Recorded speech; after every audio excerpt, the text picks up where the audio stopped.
पूरे देश में 2 अक्टूबर का दिन धूमधाम से मनाया जाता है। आपको बता दें कि आज ही के दिन राष्ट्रपिता महात्मा गांधी की जयंती है। वहीं आज ही के दिन पूर्व प्रधानमंत्री लाल बहादुर शास्त्री की भी जयंती है। वहीं इस अवसर पर जहां कांग्रेसी कार्यकर्ताओं ने अपने कार्यालयों में धूमधाम से गांधी जयंती मनाई, वहीं भाजपा कार्यकर्ताओं ने भी कुछ स्थानों पर गांधी जयंती का आयोजन किया। इस अवसर पर प्रदेश के मुख्यमंत्री ठाकुर जयराम तथा राज्यपाल ने भी लोगों को बधाई दी। न्यूज़ प्लस के लिए शिमला से ब्यूरो रिपोर्ट।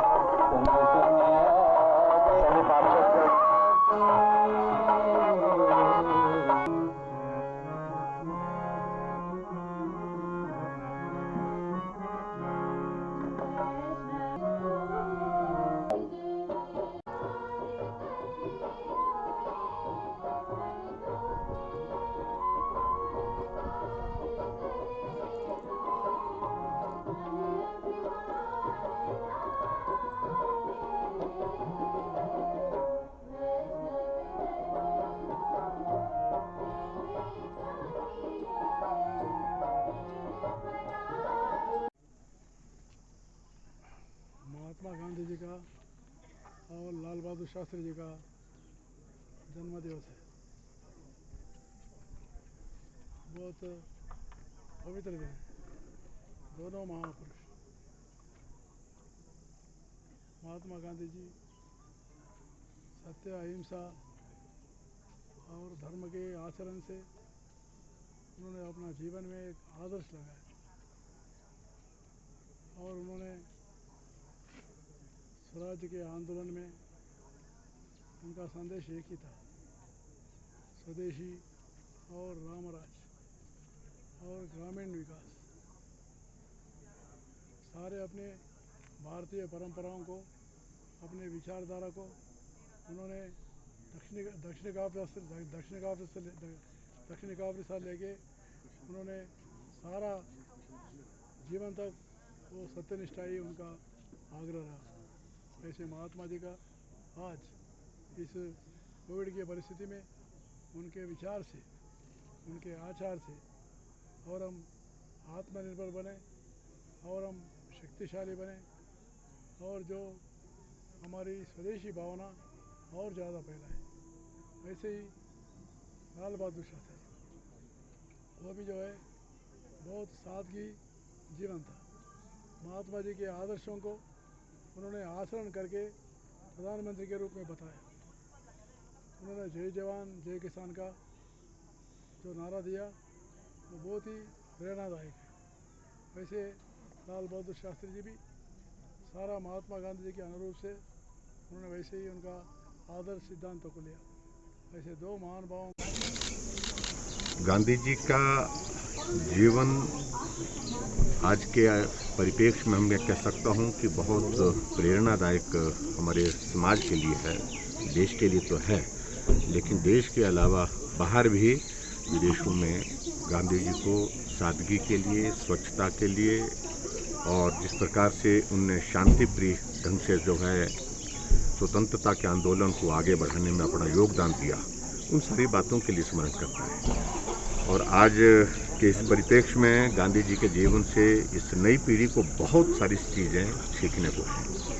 स्वच्छता, सादगी और सहिष्णुता, ये सारी चीज़ें जो है वो गांधी जी के जीवन में इस प्रकार से भरी थी, जो स्वाभाविक रूप से हम सब के लिए प्रेरणा का एक स्रोत के माध्यम से उनका जीवन है। जहाँ तक हिमाचल प्रदेश की बात है, हिमाचल प्रदेश में भी स्वतंत्रता के उस आंदोलन के दौरान गांधी जी का आना हुआ। यहाँ भी बहुत सारे लोगों को उस आंदोलन में जोड़ने के लिए और शांतिप्रिय ढंग से जो है उस आंदोलन को आगे बढ़ाने के लिए उन्होंने अपनी एक भूमिका निभाई। तो उस भूमिका के तहत आज भी उनको स्मरण किया जाता है। और विशेष तौर से आज जहाँ स्वच्छता का ये आंदोलन, जिसको आदरणीय प्रधानमंत्री नरेंद्र मोदी जी भी अपने जीवन का हिस्सा बना करके हमेशा कहते रहते हैं और जो भी करने की चीज़ें होती हैं उसमें उन सारी चीज़ों को करने के लिए भी करते हैं। वो तमाम सारी चीज़ें जो है वो गांधी जी के जीवन से प्रेरणा लेने के पश्चात हम सब लोगों को आगे बढ़ाने की आवश्यकता है, यही मुझे कहना है। पूर्व प्रधानमंत्री लाल बहादुर शास्त्री जी का भी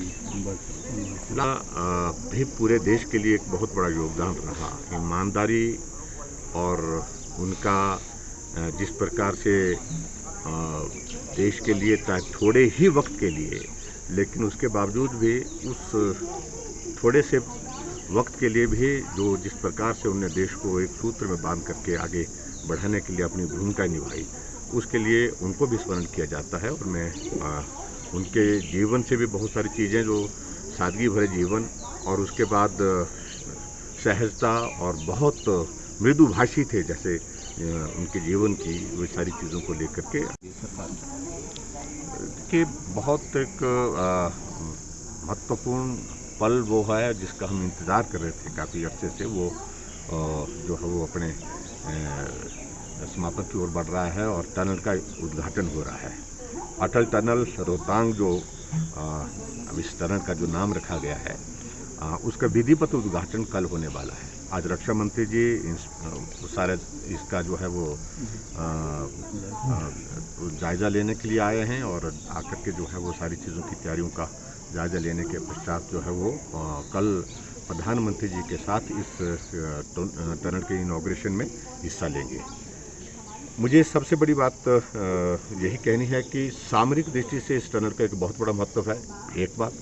और दूसरा सबसे बड़ा महत्व उस दृष्टि से भी है कि लाहौल वैली जो 4 महीने के लिए कट जाती थी और 4 महीने तक आने जाने की वहाँ पर सुविधा जो है वो बंद हो जाती थी लगभग, ऐसी परिस्थिति में अब लाहौल वैली जो है वो टूरिज़्म के लिए भी 12 महीने के लिए खुल गई और उसके साथ साथ में वहाँ की इकोनॉमिक एक्टिविटीज़, खासतौर से एग्रीकल्चर, हॉर्टिकल्चर की जो जितनी भी सारी चीज़ें वहाँ पर होती हैं, उन सब चीज़ों को मार्केट तक पहुँचाने के लिए बहुत बड़ा एक कॉन्ट्रीब्यूशन इस टनल का रहेगा। जीवन भी उनका सुगम होगा और उसके साथ साथ में जो ज़्यादा महत्वपूर्ण विषय है वो ये है कि आज के परिप्रेक्ष्य में जिस प्रकार से हमारे पड़ोसी देशों के साथ एक परिस्थितियां बनी हैं, उस दृष्टि से एक बहुत बड़ा ये संदेश है। सामरिक दृष्टि से, सुरक्षा की दृष्टि से भारत जो है वो आगे बढ़ रहा है और मैं उम्मीद करता हूँ कि निश्चित रूप से इस टनल के माध्यम से चंबा का, पांगी का इलाका, लाहौल का इलाका समृद्धि की ओर बढ़ेगा और वहीं इसकी सामरिक दृष्टि से इसका जो महत्व है